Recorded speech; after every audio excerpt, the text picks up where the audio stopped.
থকাৰ পিছত গৰিমা বৌৱে গৈ আজি তাৰ তিৰপাল ধৰিব লগা হ'ল আপোনালোকে কি কাম কৰিছে তেতিয়াহ'লে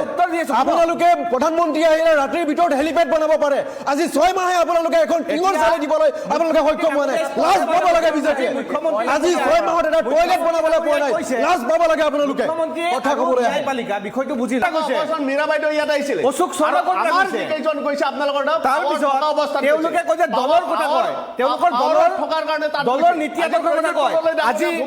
25 বছৰ কংগ্ৰেছ দল কৰা নলবাৰী ৰাতুল কলিতা টিকেট নাপালে ৰাতুল কলিতা কিয় টিকেটৰ পৰা বঞ্চিত হ'ল 25 বছৰ কংগ্ৰেছ দল কৰিছিলে ৰাতুল আপোনালোকে জানিব সংগীত অপৰাধ হৈছে এই অপৰাধৰ এগেইনষ্টত আপোনালোকে আপোনালোকে পেপাৰ জ্বলাইছে আৰু অৰ্থ হৈছে এইটো 501 নম্বৰ ৰুমৰ এইটো ফচল সেইকাৰণে আপোনালোকে থানাত যাবলৈ ভয় কৰিছে কাৰণ কেঁচুখান্দোতে সাপ ওলাব কেঁচুখান্দোতে সাপ ওলোৱাৰ ভয়ত আপোনালোকে থানাত যাব পৰা নাই আমিতো ইমান সময় থানাত গ'লোহেঁতেন আপোনালোকে অপৰাধ কৰি আছে আপোনালোকে অপৰাধ কৰিছে শুনক এই জুবিনৰ ফটো লগাই থৈছে জুবিন গাৰ্গ ওপৰত থাকিব গৌৰৱ গগৈৰ লগত জুবিন গাৰ্গ নহয় কাৰ নাম উচ্চাৰিত হৈছে জানে নে নাই আপুনি মানৱেন্দ্ৰ শৰ্মা বিজেপি কোৱাৰ অধিকাৰে নাই নাই অধিকাৰ আপোনালোকে অধিকাৰ হেৰাই পেলাইছে অসমখনৰ লগত আপোনালোকে যি ধৰণৰ কাম কৰিছে আপোনালোকে এইবিলাক অধিকাৰ পৰা আপোনালোকৰ কোনো অধিকাৰ নাই জন্ম ইয়াতে কোনো অধিকাৰ নাই নাথাকিব আপোনালোকৰ সব মানুহক মূৰ্খ বুলি নাভাবিব আপোনালোকৰ বাস্তৱ অৱস্থাত থকা মানুহবিলাক মূৰ্খ হ'ব পাৰে অসমৰ জনতা মূৰ্খ নহয় আপোনালোকৰ বাস্তৱ অৱস্থাত থকা মানুহবিলাক মূৰ্খ হ'ব পাৰে অসমৰ জনতা মূৰ্খ নহয়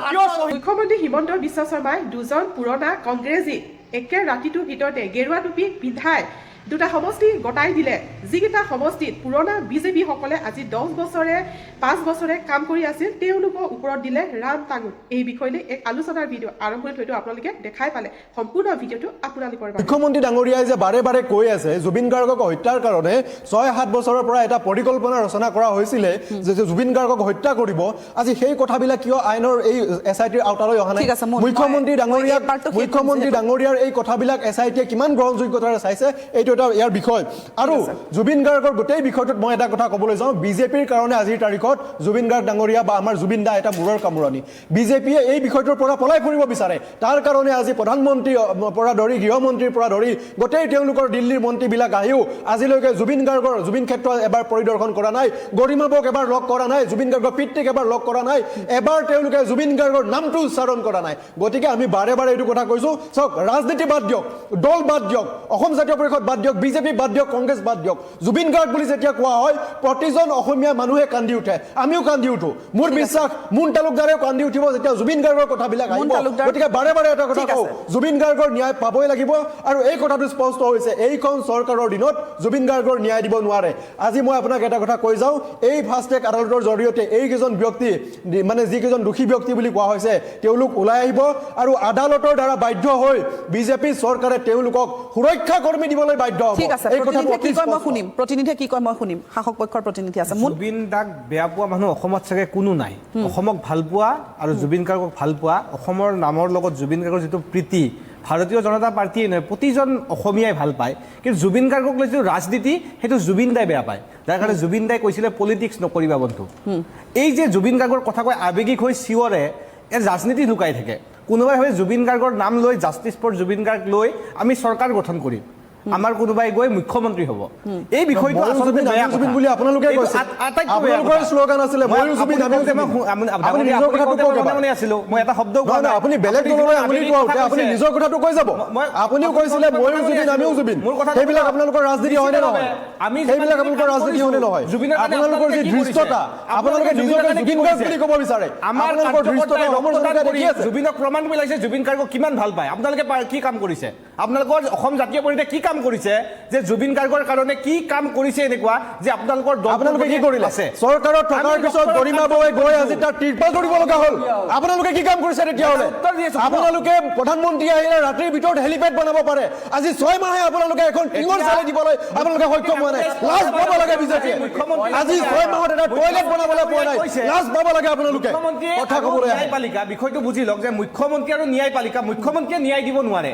তেতিয়াহ'লে কিয় কৈছিলে ন্যায় বিজেপিয়ে দিব বুলি? তেতিয়াহ'লে কিয় কৈছিলে বিজেপিয়ে ন্যায় দিব বুলি? বিজেপিয়ে ন্যায় দিব বুলি কিয় কৈছিলে তেতিয়াহ'লে? এই কথাটো ক'ব পাৰিছে যে জুবিন গাৰ্গক হত্যা কৰা হৈছে, সেই কথাটো নোকোৱা হ'লে আজি যদি ছিংগাপুৰৰ যদি ৰায় শুনে আজি দোষী বুকলি আকাশৰ তলত আহিলে হয়। একমাত্ৰ মাননীয় মুখ্যমন্ত্ৰীয়ে অভিযোগ কৰাৰ বাবে যে হত্যা হোৱা বুলি কোৱাৰ বাবে আজি কাৰাবাস খাটিবলগীয়া হৈছে। এই যে অভিযোগ কোনোবাই অভিযোগ কৰিব লাগিব, কোনে অভিযোগ কৰিছে? অসমৰ গৃহমন্ত্ৰীয়ে অভিযোগ কৰিছে যে জুবিন গাৰ্গক হত্যা হৈছে। এতিয়া দ্বিতীয় কথাটো আদালত কৰিছে আজি ঠিক আছে চিকিউৰিটিলৈ ঘূৰিব এইবিলাক মানুহে নিৰ্বাচনৰ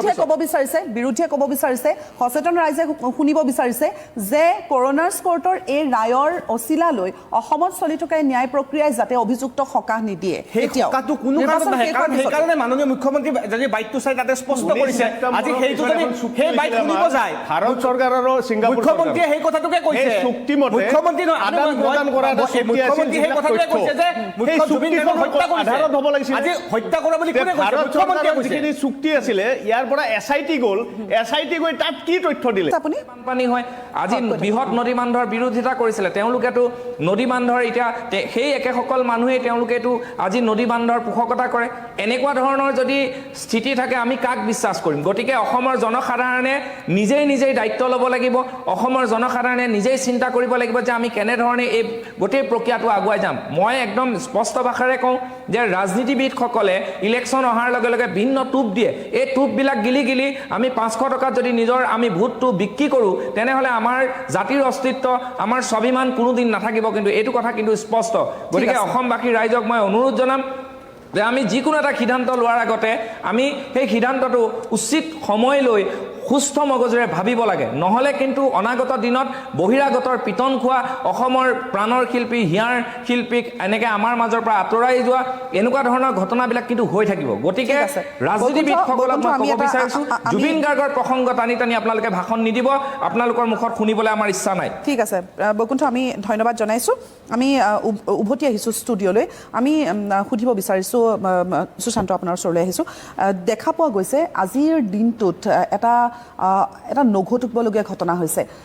আমি গণতন্ত্ৰৰ চতুৰ্থ স্তম্ভ বুলি যাক কোৱা হয়, আমি দেখিবলৈ পাইছোঁ এখন অসমীয়া বাতৰি কাকত জ্বলাই দিছে দুষ্কৃতিকাৰীয়ে। ক'ৰবাত আজি সকলোৰে কণ্ঠ ৰোধ কৰিবলৈ চেষ্টা কৰা হৈছে নেকি? সকলোকে তেনেকুৱা এটা পৰ্যায়লৈ ঠেলি দিয়া হৈছে নেকি? আমি দেখিছোঁ ফ্লেগ মাৰ্চ কৰা হৈছে, ভোটাৰক শংকিত নহ'বলৈ জিলা প্ৰশাসনৰ ফালৰ পৰা আৰক্ষী প্ৰশাসনৰ ফালৰ পৰা কোৱা হৈছে। কিন্তু যি নাভুত নাচৰুত কাণ্ড সংঘটিত হৈছে আজিৰ সমাজ ব্যৱস্থাত, আজিৰ ৰাজনীতি কোন দিশে গতি কৰিছে? নহয় চাওক, আজি এটা কথা স্পষ্ট হৈছে, আজি ভাৰতীয় জনতা পাৰ্টীৰ নেতাকৰ্মীসকল বা তেওঁলোকৰ মন্ত্ৰী বিধায়কসকল আইন আৰু আদালততকৈ তেওঁলোকে ঊৰ্ধত। এই কাৰণে তেওঁলোকে ঊৰ্ধত। এতিয়া নিৰ্বাচনী বিধি মানে চলি থকাৰ সময়ত, কোড অফ কণ্ডাক্ট লাগি থকাৰ সময়ত ভাৰতীয় জনতা পাৰ্টীৰ বিধায়ক হ'ব লগা ব্যক্তি মানে প্ৰাৰ্থিত্ব আগবঢ়োৱা ব্যক্তিয়ে গৈ আজি অভিযোগ উঠিছে, তেওঁ গৈ তাত মানে আমাৰ এখন অগ্ৰণী বাতৰি কাকত তেওঁ ৰাস্তাত ধৰি জ্বলাই দিছে, গোটেই পেপাৰখিনি জ্বলাই দিছে। এইটো গণতন্ত্ৰৰ আত্মাক হত্যা কৰা বুজাইছে। এইটো এখন পেপাৰ জ্বলোৱা নাই, এইটো অনলি এটা সংবাদ প্ৰতিষ্ঠানৰ মানে লগত এইটো নহয়, প্ৰতিটো সংবাদ প্ৰতিষ্ঠান সংবাদ মাধ্যমৰ লগত এইটো অন্যায়। সংবাদ মাধ্যমৰ প্ৰতি চূড়ান্ত বেঙুচালি, সংবাদ মাধ্যমৰ প্ৰতি এইটো এটা ভাবুকি। আজিৰ তাৰিখত আপুনি চাওক, আজি এনেকুৱা এটা পৰিৱেশ পাইছেগৈ, আজি যদি কোনোবা সাংবাদিকে আজি চৰকাৰী দলৰ নেতাৰ বিৰুদ্ধে বাতৰি কৰিবলৈ যায় তেওঁক প্ৰাণে মৰাৰ ভাবুকি দিয়ে।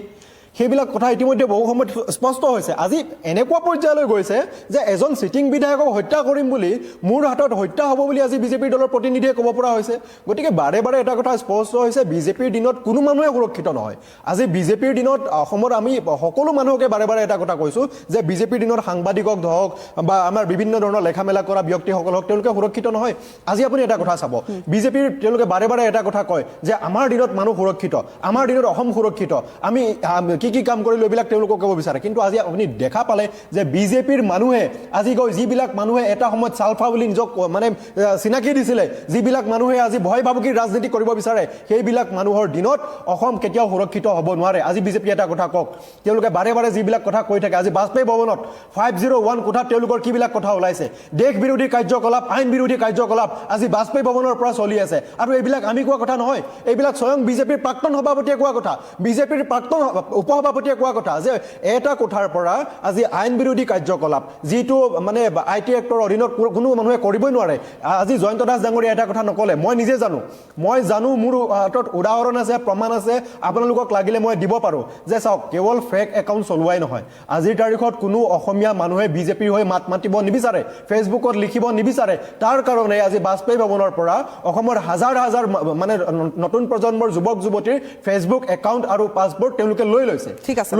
আৰু সেই একাউণ্টবিলাক বিজেপিৰ হেডকোৱাৰ্টাৰৰ পৰা চলাই থাকে আৰু যদি কোনোবাই পাছপোৰ্টটো চেঞ্জ কৰি দিয়ে তেতিয়া ভয় ভাবুকিৰ ফোন যায় যে তোমালোকে পাছপোৰ্ট চেঞ্জ নকৰিবা কাৰণ সঁচাকৈ আজিৰ তাৰিখত অসমীয়া মানুহে বিজেপি ছাপোৰ্টত কথা নকয় অসমীয়া মানুহে বুজি পাইছে মূল্য বৃদ্ধিৰ কথাবিলাক বুজি পাইছে টোল গেটৰ কথাবিলাক বুজি পাইছে বিজেপিৰ হত্যা লুণ্ঠন ধৰ্ষণ এইবিলাক কথা বুজি পাইছে বাৰে বাৰে আমি এটা কথা কওঁ বিজেপি যে এই সংকীৰ্ণ ৰাজনীতি 2026 নিৰ্বাচনত বন্ধ হ'ব লাগিব নহয় আমি যদি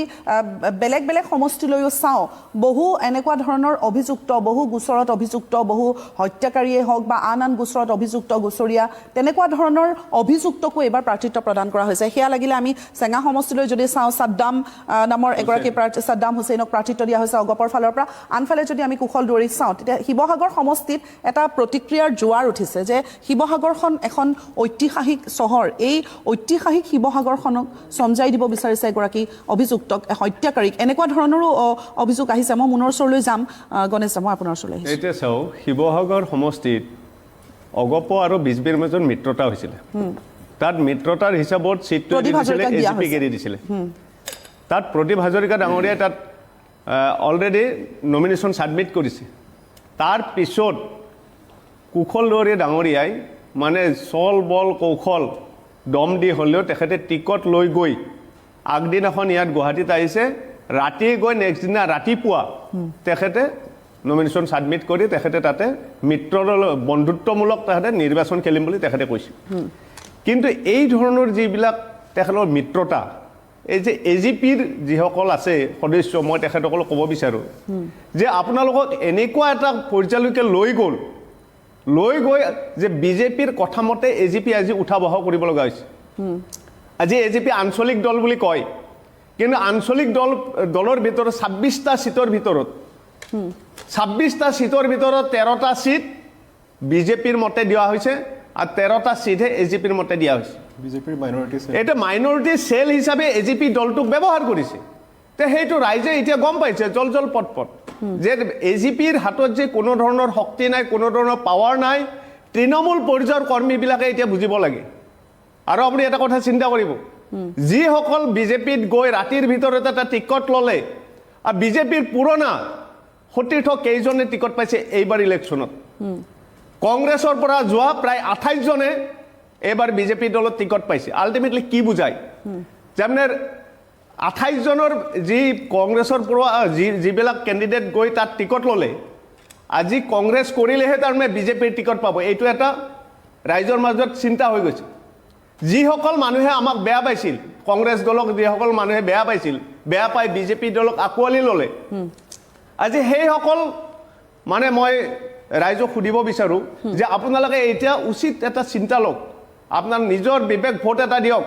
যে আপোনালোকে যিসকল মানুহক বেয়া পায় কংগ্ৰেছক বেয়া পাইছিলে আজি গোটেইবিলাক আজি কিন্তু কংগ্ৰেছত নাই গোটেইবিলাক বিজেপিত গ'ল তেখেতৰ ৱাশ্বিং মেচিনত মানে ধুলাই হৈ গ'ল আৰু ফ্ৰেছ বনাই দিলে তেখেতসকলে কিন্তু এই ধৰণৰ যি ৰাজনীতি আজি বিজেপিৰ দিনত আৰম্ভ হৈছে ৰাতিৰ ভিতৰতে প্ৰদ্যুৎ বৰদলৈক নি দিছপুৰ সমষ্টি দিলে তাত যে 5 বছৰে খাটি থকা জয়ন্ত দাস আৰু অতুল বৰা ডাঙৰীয়াক যে একে ৰাতিয়ে শেষ কৰি দিলে আজি ভূপেন বৰা ডাঙৰীয়া কংগ্ৰেছৰ পৰা গৈ কংগ্ৰেছৰ পৰা গোটেইখিনি পোৱাৰ পিছত গোটেই শক্তি পোৱাৰ পিছত আজি বিজেপি দলত গৈ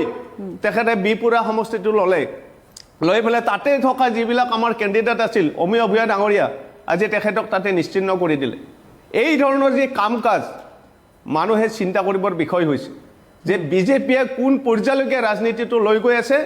এই ৰাজনীতি গণতন্ত্ৰৰ কাৰণে শুভ লক্ষণ নে এইটো অশুভ লক্ষণ এইটো মানুহে বিচাৰ বিবেচনা কৰিব লাগিব ঠিক আছে মুন মই আপোনাৰ ওচৰলৈ আহিছোঁ এই ধৰণৰ যি অভিযোগ উত্থাপন হৈছে কিয় এনেকুৱা ধৰণৰ প্ৰাৰ্থিত্ব বাছনিৰ ক্ষেত্ৰত আমি যিমান দূৰ গম পাইছোঁ যে বিজেপিয়ে শাসক পক্ষই এইবাৰ যিখন প্ৰাৰ্থী তালিকা প্ৰস্তুত কৰিছে খুব চালি জাৰি চাই সকলো পক্ষকে সকলো জাতি জনজাতিক বা সকলোকে নতুন মুখ বা বহু কেইগৰাকী পূৰ্বৰ বিধায়কৰ নাম কাট খাইছে, বহু মন্ত্ৰীৰ নাম কাট খাইছে, তেনেকুৱা ধৰণে খুব চালি জাৰি চাই এখন সুপৰিকল্পিত এখন তালিকা প্ৰস্তুত কৰা হৈছে বুলি কোৱা হৈছে। তেনেস্থলত এই কেইগৰাকীমান প্ৰাৰ্থীৰ বাবে আকৌ বিজেপি দল বিপাঙত পৰিছে নেকি শাসক পক্ষ? সেই প্ৰশ্নটো উত্তৰ দিয়াৰ আগতে আজি যিটো গণতন্ত্ৰৰ চতুৰ্থ স্তম্ভ সংবাদ মাধ্যমৰ পেপাৰ জ্বলাই দি যি ৰাজনীতি কৰিছে, ৰাজনীতি কোনে কৰিছে মই ভিডিঅ'টো দেখাই দিব বিচাৰিছোঁ। এইটো ভিডিঅ'ত স্পষ্ট হৈছে ৰাইজৰ দলৰ একাংশ মানুহে যোৱাকালিৰ প্ৰতিদিন কাকতখন লৈ গৈ শিৱসাগৰত বিলাবলৈ চেষ্টা কৰিছিল আৰু নেৰেটিভ দিছিলে। তাত বিধায়কগৰাকীক লৈ এই গাড়ীত যে উঠাই লৈ গৈছিল, লৈ গৈ জ্বলাই দিয়া হ'ল। ভিডিঅ' এতিয়া সামাজিক মাধ্যমত পপুলাৰ হৈছে। এয়া চাওক কিদৰে গাড়ীলৈ লৈ গৈছে ৰাইজৰ দলে আৰু শিৱসাগৰে প্ৰচাৰ কৰিব বিচাৰিছিল আৰু তেওঁলোকে জ্বলাই দি এই নেৰেটিভটো সৃষ্টি কৰিছে যে বিজেপিয়ে পেপাৰ জ্বলাই দিছে। ভাৰতীয় জনতা পাৰ্টি ইমান নিকৃষ্ট কাম নকৰে যে পেপাৰ জ্বলাই দিব লাগে, কিন্তু অখিল গগৈ কিমান নিকৃষ্ট কাম কৰিছে এলায়েন্সৰ ক্ষেত্ৰতে দেখা পায়। যি অখিল গগৈয়ে এটা সময়ত অভিযোগ উত্থাপন কৰিছিলে তৰুণ গগৈৰ আমেৰিকাত দুটাকৈ ফ্লেট আছে, দুটা ডাঙৰ ডাঙৰ ফাইল দেখাই দি প্ৰেছ মিট দিছিলে, সেই অখিল গগৈ এতিয়া গৌৰৱ গগৈলৈ এলায়েন্স কৰিছে। দ্বিতীয়তে অসম গণ পৰিষদক প্ৰশ্ন কৰাতকৈ অসম জাতীয় পৰিষদক প্ৰশ্ন কৰক। যি কংগ্ৰেছে 860 জন লোকক হত্যা কৰিছিলে, সেই হত্যাকাৰী কংগ্ৰেছৰ লগত জাতীয়তাবাদীৰ লগত থকা সেই বিষয়সমূহ কৈছে। মই তাৰ উত্তৰটো এটা শব্দ কোৱা নাই ডাঙৰীয়া, আপুনি কওঁতে মই এটা শব্দ কোৱা নাই, মোৰ কথা শুনিব লাগিব। আপুনি দল ত্যাগৰ কথা কৈছে। মীৰা বৰঠাকুৰ ক'ৰ পৰা আহিছে? মীৰা বৰঠাকুৰ বিজেপিৰ পৰা যেতিয়া আহিছে আপোনাৰ দুটা মই কৈ আছো শুনক। আজি নলবাৰীত অশোক শৰ্মা ক'ৰ পৰা গৈছে? অশোক শৰ্মা ক'ৰ পৰা গৈছে? অশোক শৰ্মা ক'ৰ পৰা গৈছে? অশোক শৰ্মা ক'ৰ পৰা গৈছে? আপুনি তাৰ উত্তৰ দিয়ক। অশোক শৰ্মা ক'ৰ পৰা গৈছে? মীৰা বাইদেউ ইয়াত আহিছিলে। অশোক শৰ্মা ক'ৰ পৰা গৈছে? কেইজন গৈছে আপোনালোকৰ তাত? তাৰপিছত তেওঁলোকে কয় যে দলৰ কথা কয়, তেওঁলোকৰ দলৰ নীতি আদৰ্শৰ কথা কয়। আজি 25 বছৰ কংগ্ৰেছ দল কৰা নলবাৰী ৰাতুল কলিতা টিকেট নাপালে। ৰাতুল কলিতা কিয় টিকেটৰ পৰা বঞ্চিত হ'ল? 25 বছৰ কংগ্ৰেছ দল কৰিছিলে, ৰাতুল কলিতাক টিকেট নিদি কাক টিকেট দিলে? বিজেপিৰ পৰা যোৱা অশোক শৰ্মাক টিকেট দিলে। সেইবাবে এতিয়া সত্যব্ৰত কলিতাক টিকেট দিছে, সত্যব্ৰত কলিতাক টিকেট দিছে। তেওঁলোকে একে ৰাজনীতিত চাব, তেওঁলোকে সেই ভাড়া কৰি নিয়া নেতাৰ দ্বাৰাই নিৰ্বাচন খেলিব বিচাৰিছে। আনৰ ফালে আঙুলি দেখালে নিজৰ ফালেও তিনিটা আঙুলি থাকে, চাই ল'ব কথাটো। দ্বিতীয়তে এই কংগ্ৰেছ দলটোৱে কেৱল আলিগুলিৰ ৰাজনীতি কৰে, আলিগুলিৰ ৰাজনীতি। তেওঁলোকে মিয়া থাকিলে আলিগুলি থাকিলে কংগ্ৰেছ থাকিব, সেই কথাটো তেওঁলোকৰ চিন্তা। আমাৰ কথাটো স্পষ্ট। ৰাতি যিজনে আপোনালোকক গৰু চুৰ বুলি কৈছে, আপোনালোকে আকোৱালি ল'লে। গৰু চোৰ বুলি কয়।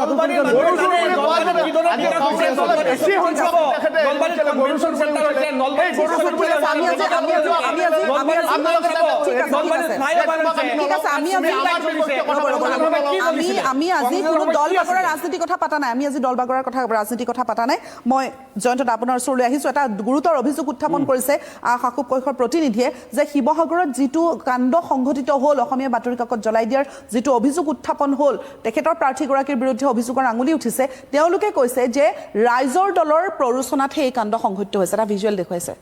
নহয়, প্ৰথম কথাটো হ'ল এই কিবা অখিল গগৈৰ বিৰুদ্ধে বা আমাৰ ৰাইজৰ দলৰ বিৰুদ্ধে কিবা কোন থানাত কেছ ৰেজিষ্টাৰ্ড হৈছে সেইটো মোক তথ্যটো তেওঁ দিয়ক, 1 নম্বৰ। 2 নম্বৰ কথাটো হৈছে যে এই যিটো ভিডিঅ' তেওঁ দেখাইছে আমাক, এই ভিডিঅ'টোত কাকত জ্বলোৱাৰটো ভিডিঅ' নহয়, এইটো কাকত কালেকশ্যন কৰা ভিডিঅ'। এতিয়া আমাৰ সন্দেহ হৈছে এই যিটো ভিডিঅ' তেওঁ আনিছে সেইটো 501 নম্বৰ ৰুমৰ প্ৰডাকশ্যন নেকি? ফেক্টৰীৰ পৰা অহা এই 501 নম্বৰ যিটো তেওঁলোকৰ হেৰি আছে সামাজিক মাধ্যমত দেখি আছো আপোনালোকে 501 নম্বৰ কি কৰি আছে মোক আপুনি এইটো তথ্য দিয়ক কোনখন থানাত কেছ ৰেজিষ্টাৰ্ড হৈছে এতিয়া কেছ কেনেকৈ ৰেজিষ্টাৰ হ'ব কিয় নহ'ব লগে লগে আপোনালোকে কিয় এফআইআৰ দিয়া নাই কিয় এফআইআৰ দিয়া নাই লগে লগে এনেকুৱা কথা কিয় ক'ব আপুনি আপুনি এলিগেশ্যন আনিছে আপোনালোকে এলিগেশ্যন আনিলে নহ'ব নহয় যদি প্ৰমাণ আছে সেই প্ৰমাণটো থানাত কেছ দিয়ক কিয় লৈ গ'ল থানাত কিয় কেছ দিয়া নাই তাৰমানে সেইটো আপোনালোকে আমাক ব্লেম দিবলৈ আহিছে উদ্দেশ্যটো কৈ দিয়ক এইটো হৈছে 501 নম্বৰ ৰুমৰ এইটো প্ৰডাকশ্যন ৰাইজক উদ্দেশ্যটো কৈ দিয়ক এইটো হৈছে 501 নম্বৰ ৰুমৰ প্ৰডাকশ্যন তেওঁলোকৰ হাতত কোনো তথ্য নাই কাৰণে তেওঁলোকে থানাত যাব পৰা নাই আৰু এইটো পেপাৰ কালেকশ্যন কৰা ভিডিঅ' আনি সেইটো মেনিপুলেশ্যন কৰি পেলাই এইটো প্ৰশ্নই নাহে প্ৰথমে আপোনালোকে থানাত যাওক আমি কিয় থানাত যাম এইটো এটা অপৰাধ হৈছে আপোনালোকে এইটো এটা অপৰাধ হৈছে আপোনালোকে জানিব একদম সংগীন অপৰাধ হৈছে এই অপৰাধৰ এগেইনষ্টত আপোনালোকে থানাত কিয় যোৱা নাই আপোনালোকে পেপাৰ জ্বলাইছে তাৰ অৰ্থ হৈছে এইটো 501 নম্বৰ ৰুমৰ এইটো ফচল সেইকাৰণে আপোনালোকে থানাত যাবলৈ ভয় কৰিছে কাৰণ কেঁচুখান্দোতে সাপ ওলাব কেঁচুখান্দোতে সাপ ওলোৱাৰ ভয়ত আপোনালোকে থানাত যাব পৰা নাই আমিতো ইমান সময় থানাত গ'লোহেঁতেন আপোনালোকে কিয় থানাত যাব পৰা নাই এইবিলাক চালে বেৰে কোবোৱা এলিগেশ্যন আনি লাভ কথাটো নক'ব অখিল গগৈ বাছত যায় এইবিলাক চালে- এছটি গাড়ীত গৈ আধা ৰাস্তাৰ পৰা বাছত যায় উচ্ছেদিতৰ ওচৰলৈ গৈছে গৈছে আপোনালোকে ব্লকেট কৰিছে ঠিক আছে, আপোনালোকে ব্লকেট কৰিছে ৰাইজৰ আপোনালোকে এলিগেশ্যন কৰিছে অখিল গগৈৰ কোম্পানী সেইটো অপৰাধ নেকি অখিল গগৈৰ সেইটো অপৰাধ নেকি ৰাইজৰ দল অখিল গগৈ সেইটো অপৰাধ কৰা নাই আপোনালোকে অপৰাধ কৰি আছে অখিল গগৈৰ কোম্পানী ৰাইজৰ আপোনালোকে দল। অপৰাধ কৰিছে শুনক এই জুবিন গাৰ্গৰ কথা এটা কওঁ এই যি দুজন এতিয়া আপোনাৰ সেই বাক্সাৰ জেলত আছে দুইজনে বেল পিটিশ্যন ফাইল কৰিছিল কাৰোবাৰ ডাইৰেকশ্যনত বেল পিটিশ্যন উইথড্ৰ কৰিছিল এইবিলাক যদি বিচৰা যায় সময়ত যদি চৰকাৰ পৰিৱৰ্তন হয় কোন জেলত যাব ঠিক নাই সেইবিলাক কৈ থৈ দিলোঁ মই আপোনাক এটা বিৰতিলৈ যাওঁ, এটা চমু বাণিজ্যিক বিৰতিলৈ প্ৰাৰ্থী দিয়াৰ পাছত প্ৰদীপ হাজৰিকাক প্ৰাৰ্থিত্ব দিয়াৰ পাছত কুশল দুৱৰীক গুৱাহাটীলৈ মাতি অনা হৈছিল তেওঁক মাতি অনাৰ পিছত এনেকুৱা কি আলোচনা হ'ল য'ত শিৱসাগৰ সমষ্টিত আকৌ বিজেপিৰ পৰা প্ৰাৰ্থী দিবলগীয়া এটা পৰিস্থিতিৰ উদ্ভৱ হ'ল চাওক আমাৰ দলটোত গণতান্ত্ৰিক দল ইতিমধ্যে মুখ্যমন্ত্ৰী পূৰ্বতে কৈছে যি সমষ্টিত আমাৰ এলায়েন্স নহয় তাত বন্ধুত্বপূৰ্ণ প্ৰতিযোগিতা হ'ব নিৰ্বাচনত অংশগ্ৰহণ কৰিব পাৰে যিহেতু কুশল দেউৰী নিৰ্বাচন খেলাৰ যিটো ইচ্ছা আৰু বিগত সময়ত সাংগঠনিক কাম কৰিছে তেওঁ নিৰ্বাচন খেলিব বিচাৰিছে সমান্তৰালভাৱে প্ৰদীপ হাজৰিকা ডাঙৰীয়াও যিহেতু পূৰ্বতে বিধায়ক আছিলে আমগুৰিৰ পৰা তেওঁ বিধায়ক হিচাপে নিৰ্বাচন খেলিব বিচাৰিছে সেয়েহে এই বিষয়টোক লৈ যিহেতু জনতাই সিদ্ধান্ত গ্ৰহণ কৰিব আমি শিৱসাগৰৰ ৰাইজে সিদ্ধান্ত গ্ৰহণ কৰিব যে শিৱসাগৰৰ বিধায়ক কোন হ'ব অখিল গগৈয়ে বিগত বছৰসমূহত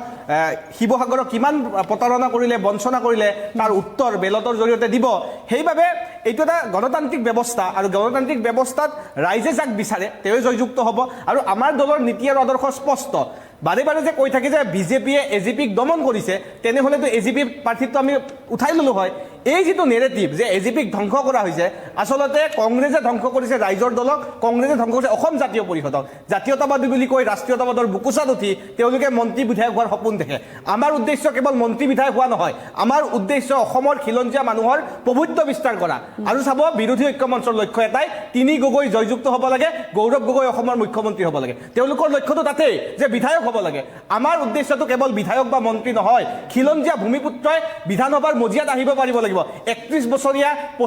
গোৱালপাৰাৰ পৰা পবিত্ৰ ৰাভা কম বয়সীয়া আজি যদি হাফলঙত চাই কম বয়সীয়া যুৱতী প্ৰাৰ্থিত্ব পাইছে আমাৰ পৰিয়ালকেন্দ্ৰিক ৰাজনীতি নাই আজি যদি গৌৰৱ গগৈ যদি দলটোক চাই আজি তানজিল হুছেইন ৰকিবুল হুছেইনৰ পুত্ৰ পৰিয়ালকেন্দ্ৰিক ৰাজনীতি পিতা নিজৰ পিতৃ মন্ত্ৰী বিধায়ক আছিল কাৰণে দিছে তেখেতৰ ৱাইফক প্ৰাৰ্থিত্ব দিয়াই নাই আপোনালোকে প্ৰধানমন্ত্ৰী প্ৰাৰ্থিত্বই দিয়া নাই বেলেগ এজনক প্ৰাৰ্থিত্ব দিছে আপোনালোকে পৰিয়ালকেন্দ্ৰিক ৰাজনীতি আপোনালোকে কৰে সুমন হৰিমনে প্ৰাৰ্থিত্বই দিয়া নাই দলে সিদ্ধান্ত লয় আমাৰ দলটোৰ নীতি আদৰ্শ স্পষ্ট আমাৰ nation first party second self last কংগ্ৰেছৰ কাৰণে নেশ্যন বাদ দিয়ক পাৰ্টি বাদ দিয়ক ব্যক্তি প্ৰথম তেওঁলোকে ব্যক্তি পূজা কৰে পৰিয়ালকেন্দ্ৰিক ৰাজনীতি আমাৰ কাৰণে দল প্ৰথম আৰু সেইবাবে ভাৰতীয় জনতা পাৰ্টিৰ নীতি আদৰ্শ সদায় অটুট আছে প্ৰতিজন কাৰ্যকৰ্তাই ভাৰতীয় জনতা পাৰ্টিৰ নীতি আদৰ্শ আপোনালোকে জুবিন গাৰ্গৰ ফটোক লাগতে আপোনালোকৰ কৰ্মীয়ে জুবিন গাৰ্গৰ ফটোত গুৰি মৰে আপোনালোকৰ ছ'চিয়েল মিডিয়াত দেখিছোঁ আপোনালোকৰ কৰ্মীয়ে ৰাজীৱ ভৱনত কংগ্ৰেছ কৰ্মীয়ে জুবিন গাৰ্গৰ ফটোত গুৰি মৰা দেখিছোঁ কিমান জুবিন গাৰ্গৰ প্ৰেম আমি জানো আপোনালোকে জুবিন গাৰ্গক কেৱল ৰাজনীতি কৰে মানৱেন্দ্ৰ কমপ্লেক্সলৈকে যাওক সন্মুখত দেখিব গৌৰৱ গগৈৰ ফটো একেটা সময়তে জুবিন গাৰ্গৰ ফটো লগাই দিছে জুবিন গাৰ্গৰ ৰাজনীতি বিষয় নহয় জুবিন গাৰ্গ ওপৰত থাকিব গৌৰৱ গগৈৰ লগত জুবিন গাৰ্গ নহয় তাৰ নাম উচ্চাৰিত হৈছে জানে নে মানুহে চিনেমাৰ নাম নাজানে ৰৈ ৰৈ বিনালৈ বুলি কয় সেই গৌৰৱ গগৈ জুবিন গাৰ্গৰ লগত একেলগে ফটো এতিয়া যে আপোনালোকে চেন্ট্ৰেল গুৱাহাটী দিছে এজনৰ চেন্ট্ৰেল গুৱাহাটী যিজনে ভালকৈ অসমীয়া জানে নক'ব এইবিলাক কথা আপুনি নক'ব বিজেপিয়ে নক'ব বিজেপি কোৱাৰ অধিকাৰে নাই নাই অধিকাৰ আপোনালোকে অধিকাৰ হেৰাই পেলাইছে অসমখনৰ লগত আপোনালোকে যি ধৰণৰ কাম কৰিছে আপোনালোকে এইবিলাক অধিকাৰ আপোনালোকৰ কোনো অধিকাৰ নাই কোনো অধিকাৰ নাই নাথাকিব আপোনালোকৰ অসমৰ ৰাইজৰ কৰিছে আজি চিলিণ্ডাৰৰ দাম ৩৫ টকা গৈছে অসমৰ ৰাইজক কি কৰে অসমৰ আই মাতৃ আপোনালোকে ১২৫০ টকা দিলে চিলিণ্ডাৰৰ দাম ৩৫ টকা গৈছে আপোনালোকৰ অধিকাৰ নাই আপোনালোকে মানুহক সুবিধা দিব পৰা নাই আপোনালোকে মূল্য বৃদ্ধি কৰিছে আপোনালোকে সুবিধা দিব পৰা নাই আপোনালোকৰ অধিকাৰ নাই ইয়াত ঠিক আছে মই শেষ কৰিম সুশান্ত নহয় চাওক আজিৰ তাৰিখত বিজেপিত নীতি আদৰ্শ বুলিবলৈ একো বস্তু নাই আজিৰ তাৰিখত বাজপেয়ী ভৱন আচলতে এটা চিণ্ডিকেট ভৱন হৈছে সেই কথাটো স্পষ্ট হৈছে নহয় আপুনি কৰোঁতে মাত পতা নাই আপুনি কৰোঁতে মাত পতা নাই ধৈৰ্য ৰাখক নহয় আপুনি ধৈৰ্য ৰাখক আজিৰ তাৰিখত টিকেট বিক্ৰী কৰে আপুনি প্ৰমাণ দিয়ক আল্টু ফাল্টু কথা নক'ব আপুনি চব মানুহক মূৰ্খ বুলি নাভাবিব আপোনালোকৰ বাজপেয়ী ভৱনত থকা মানুহবিলাক মূৰ্খ হ'ব পাৰে অসমৰ জনতা মূৰ্খ নহয় আপোনালোকৰ বাজপেয়ী ভৱনত থকা মানুহবিলাক মূৰ্খ হ'ব পাৰে অসমৰ জনতা মূৰ্খ নহয় কিয় শ্বহীদ নিয়াখন এবাৰো যাব পৰা নাই কিয় শ্বহীদ এবাৰো যাব পৰা নাই আজি লুৰিণজ্যোতি গগৈ শ্বহীদ 5 জনক কিয় শ্বহীদ ঘোষণা কৰিব পৰা নাই আপোনালোকে 5 জনক কিয় শ্বহীদ ঘোষণা কৰিব পৰা নাই আপোনালোকে 8 বছৰ মই আপুনি কথা মাত পতা নাই যিসকলে 8 বছৰ উচত আহিছিল সেই আপোনালোকৰ আছে আপুনি এটা কথা শুনক আজি আপোনালোকৰ বিজেপিৰ মানুহে কৈ আছে যে আজি বিজেপি দলটো দাগী অপৰাধীৰ আজি ৰক্ষণাবেক্ষণৰ দল হৈ পৰিছে আমি কোৱা কথা নহয় আপোনালোকৰ বিজেপি মানুহে কৈ আছে ডাষ্টবিন বুলি কৈছে আজি আপোনালোকৰ দলটোত কয়লা চিণ্ডিকেটৰ পৰা ধৰি চুপাৰী চিণ্ডিকেটৰ পৰা ধৰি মুখ্যমন্ত্ৰীৰ পত্নীৰ সম্পত্তি বহোৱালৈকে গোটেই দলটো আপোনালোকৰ কেৱল মাত্ৰ সম্পত্তি বহাবৰ কাৰণে এটা দল বুলি বিজেপিৰ মানুহে কৈ আছে আমি কোৱা নাই তাতোতকৈ ডাঙৰ কথা আপোনালোকৰ কাৰণে নীতি আদৰ্শ বোলা বস্তু আজি একো নাই যিজন মানুহে এটা সময়ত গৈ আপোনালোকৰ হেঙেৰাবাৰীৰ বাজপেয়ী ভৱনত বাজপেয়ী ডাঙৰীয়াৰ ফটোত গুৰ মাৰিছিলে বিজেপিৰ পতাকা জ্বলাইছিলে সেইজন মানুহ আজি আপোনালোকৰ দলৰ প্ৰাৰ্থী যিজন মানুহে এটা সময়ত ব্ৰহ্মপুত্ৰৰ পাৰত বিজেপি দল মৰি গ'ল বুলি দহাকাজ পাতিছিলে শ্ৰাদ্ধ পাতিছিলে সেইজন মানুহ আজি আপোনালোকৰ দলৰ মন্ত্ৰী এইবিলাক হৈছে আজি আপোনালোকৰ বিজেপি দলৰ নীতি আদৰ্শ তাৰ পৰিৱৰ্তে তৃণমূল পৰ্যায়ৰ আপোনালোকৰ কৰ্মীসকলৰ কোনো মূল্য নাই কোনো গুৰুত্ব নাই আপোনালোকৰ দিনত কেৱল ক্ষমতা লাগে আপোনালোকক কেৱল সম্পত্তি বঢ়াব লাগে আপোনালোকক কেৱল বাগান বচাব লাগে আপোনালোকক বাগান লাগে নিউজ চেনেল লাগে মাটি লাগে খালী মাটি পালে আপোনালোকৰ যিগৰাকী ৰাজমাতা আছে তাতে নামি যায় গতিকে এটা কথা স্পষ্ট আপোনালোকে কেৱল সম্পত্তি বঢ়াব আপোনালোকে নিজৰ ক্ষমতা ৰখাৰ জৰিয়তে সম্পত্তি বঢ়াব বাগান বঢ়াব নিউজ চেনেল বঢ়াব এইবিলাক আপোনালোকৰ ৰাজনীতি তাৰ পৰিৱৰ্তে এইবাৰ 2026 নিৰ্বাচনত অসমৰ জনতাই এখন স্বচ্ছ আৰু অতি নিকা চৰকাৰ বিচাৰিছে আপোনালোকৰ বাজপেয়ী ভৱন কয়লা চিণ্ডিকেটৰ ভৱন নিউজ চেনেল গঢ়া ভৱন বাগানৰ মাটি দখল কৰা ভৱন এইটো এবাৰ ভংগ হ'ব যি মাটিত আপোনালোকে বেনিভাৱে অফিচ বনাইছে সেই অফিচটো আমাৰ চৰকাৰ আহিলে আমি ভাঙি দিম আগৰ অফিচত ভাড়াই দিব পৰা নাই গুছি খেদাই পঠাইছিলে মালিকে আগৰ অফিচত ভাড়াই দিব পৰা নাই আপোনালোকে নৈতিকতাৰ কথা কৈছে বাজপেয়ী ভৱনত বাজপেয়ীৰ কথা লৈ আপোনালোকে যি সমালোচনা কৰিছে বাজপেয়ীৰ ভাৰতবৰ্ষ নিৰ্মাণত কিমান ভূমিকা আছে আপোনালোকৰ দলৰ নেতাই জানে সেইজন মানুহৰ ফটো গুৰ মাৰিছিল আপোনালোকৰ দলৰ প্ৰাৰ্থীয়ে সেই বাজপেয়ী ভৱনত গৈ সেই ফটো জ্বলাই দিছিলে আজি আপোনালোকে তেওঁক ধূপ চাকি লৈ পূজা কৰি আছে আজি যাক ধূপ চাকি লৈ পূজা কৰি আছে সেই মানুহজনে বাজপেয়ীৰ ফটো জ্বলাই দিছিলে আপুনি নাজানে আজি যাক ধূপ চাকি লৈ আপোনালোকে পাৱে পৰিহৰি কৰি আছে সেই মানুহজনে বিজেপি মৰিলে বুলি ব্ৰহ্মপুত্ৰৰ পাৰত শ্ৰাদ্ধ পাতিছিলে আপুনি নাজানে সেই কথাবিলাক চাব আজি যাৰ নেগুৰত ধৰি আপোনালোকে চিণ্ডিকেট চলাই আছে সেই মানুহজনে বিজেপি গেটৰ ওপৰত মৰিলে বুলি শ্ৰাদ্ধ পাতিছিলে সেইবিলাক আপুনি চাব ধন্যবাদ জনাইছো ভিডিঅ'টো এইখিনি আছিল এইখিনিকে মই আপোনালোকৰ মাজলৈ আগবঢ়ালো ভিডিঅ'টো চাই যদি ভাল লাগিলে চেনেলটো ছাবস্ক্ৰাইব কৰি ৰাখিব আগলৈ এনেকুৱা ধৰণৰ ভিডিঅ'সমূহ চাবৰ বাবে আজি এই ভিডিঅ'টো ইয়াতে সামৰণি মাৰিছোঁ আজিলৈ বাই বাই